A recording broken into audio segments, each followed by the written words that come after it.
Hey everyone, so today we're diving into an educational philosophy that didn't just bend the rules, it basically tossed them right out the window. Yep, we're talking about the Montessori method, a completely revolutionary way of looking at learning that all started with one incredible woman. Okay, so first, do me a favor. Picture a classroom. But forget the one you probably grew up in. Instead, imagine a room just humming with activity. Kids are moving around, totally absorbed in what they're doing. Not because a teacher told them to, but because they're genuinely fascinated. A place where that kind of deep, focused concentration is just normal. Sounds pretty radical, right? Well, it absolutely was. And to really get a feel for how big of a shift this was, just look at this comparison. You've got the old way, right? The teacher's up front, kids are sitting in neat little rows, just passively soaking up facts.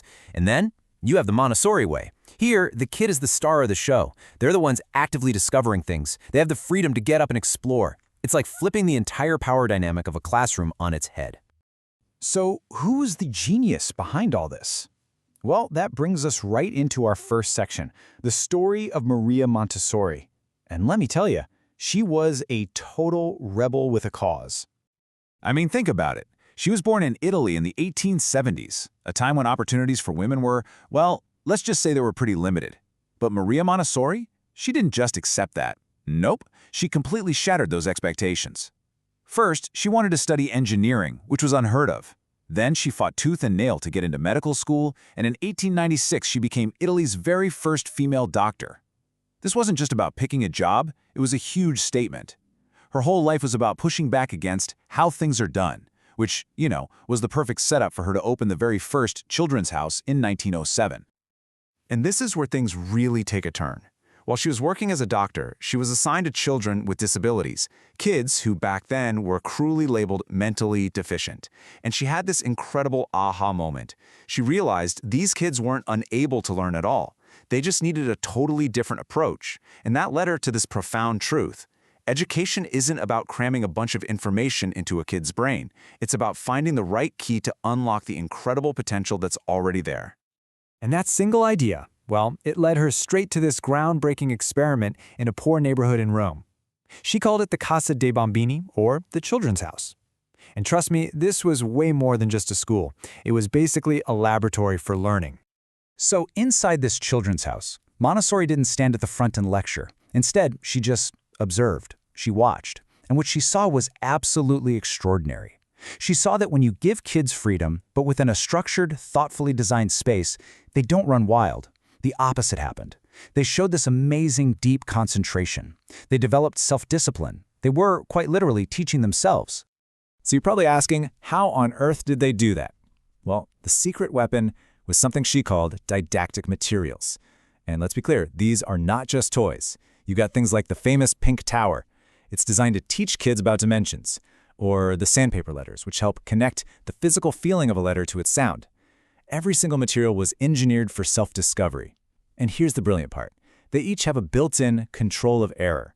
So for instance, with that pink tower, if a kid tries to put a bigger cube on a smaller one, it's going to look wobbly. It's obviously wrong. They see the mistake themselves and can fix it, without a grown-up having to come over and say, nope, that's wrong. It's all about building independence and a really deep, intuitive understanding. Okay, so out of all these amazing observations, Montessori started to form a set of core principles. And they all really boil down to one central idea: learning by doing. The first big one is this concept she called the absorbent mind. What she noticed is that little kids, especially from birth to about age 6, have this almost superpower-like ability. They just soak up everything from their environment like a sponge. Language, customs, how people interact, and they do it effortlessly, without even trying.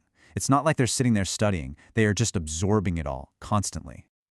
So if kids have these absorbent minds, then it makes sense that the environment they're in is, well, it's everything.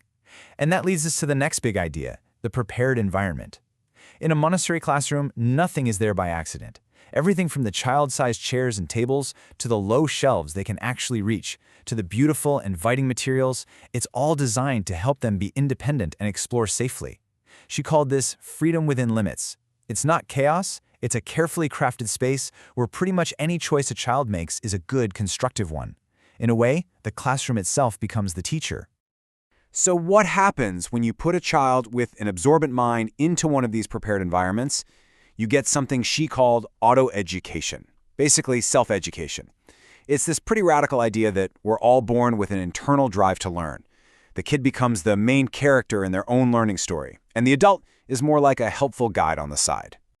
And this really highlights how different the teacher's role is. A lot of people think Montessori teachers don't really teach. They teach, for sure, just not by standing up and lecturing for an hour.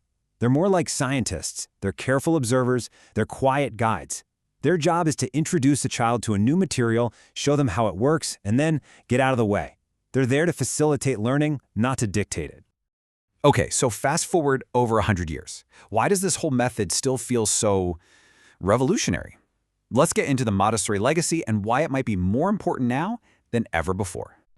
Want a little fact that'll blow your mind? The guys who founded Google, Larry Page and Sergey Brin, yep, they were both Montessori kids. And they've gone on record saying that their education is what taught them how to think for themselves, to question everything, and to just follow their own curiosity. The exact kind of thinking you'd need to build a company like Google. And really, when you look at the skills that this method builds, it reads like a wish list for success in the 21st century. We're talking independence, creative problem solving, emotional intelligence, and probably the biggest one of all, a genuine love of learning that lasts a lifetime. This isn't about cramming for a test. This is about preparing kids for life. Which kind of leaves us with one final big question to think about. What if we completely flipped our idea of what school is for? What if the goal wasn't just to get taught a bunch of stuff, but to actually learn how to learn? That was the core of Maria Montessori's vision. And honestly, it's a question that feels more important today than ever before.